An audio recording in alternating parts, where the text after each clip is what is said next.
Elurrari, hotzari aurre egiteko zein da osagairik egokiena. Euskal kulturan horren tradizionala den salda bero-beroa. Ea Otxandioko Basaguren jatetxontan nola preparatzen dute.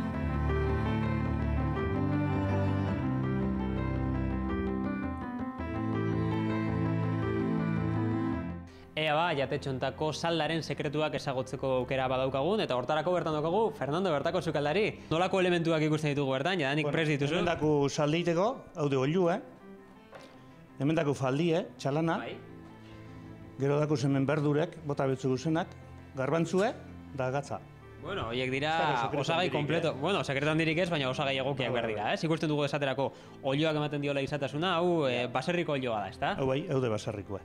Bueno, joan preparatzen dugu duzu, ikusten dugu nola dena ondo zatituta, ezta? Ondo bere sustantzia ondo utzi dezan. Erditi zabaldu holan, zati biten. Salda, zueko Otxandion asko salduko duzu, ezta? Ba bai, neguen asko saltzen da, bai. Zuek ideia bat egin dezagun, ze temperatura izan duzuek aur goizean esaterako? Bueno, hoxien ondire gradu bi pentsetan dut, zen direala, bai. Bueno, jarraitu, ez zaituten entreten ditu nahi. Uindako hemen porru, Porru, ondo zatituta. Bai.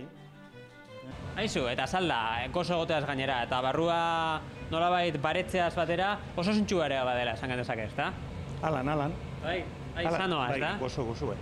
Bai, ez? Sustantzia asko dago, berdura jateko aitzaki ere izaten da, ez? Azken finean ikusi dugu zenbat tipula, zenbat porru, zenbat zanahorio bote daizkiozun, guzti hori ere gorputzak eskertu egiten du, ez? Bai, apetezitu egiten da, además, hotzagaz da beti apetezitan da bai, jo. Garbantzu da purtsu bet. Eta garbantzuek zer ematen diote? Guztu gozu emoten dutzu garbantzuek. Nire asko guztetan eta. Hortxe. Eta ja, gauza guztiek izan behar duten gatz hori, ezta? Bai, honei danari gatza eta jazta. Gatza ez da dia falta. Eta bueno, badaukagu gutxi gora bera ja hemen prestatuta, ezta? Kantidade asko da, eta ba, bueno, zikeran lau etordun bada guetan.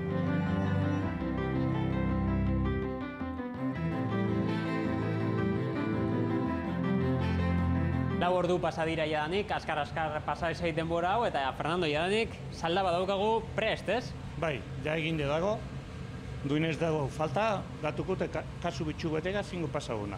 Probatu beharko dugu, ez? Nola bingo dugu? Progo bimiguin. Aber zelango sustantzi dakon. Ez dakit agian Bilboko tradizio izango den, baina badago jende ere tabaskoa botatzen digona, pikante apurtxo bat izan dezan salda. Bai.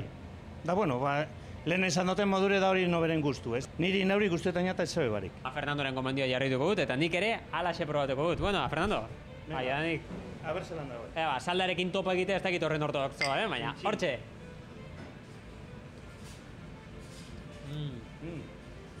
Ederra. Bera, sortxe salda katiluka da, nahi duzuen bezala egizue. Fernandok bere errezeta eman digu, nahi baduzue, erabiltzazue zuek ere, neguko hotz horiek berotzeko eta barruak apur bat baretzari gira. Otxandiotik, Iker Zabala, Euskal Herria zuzenean.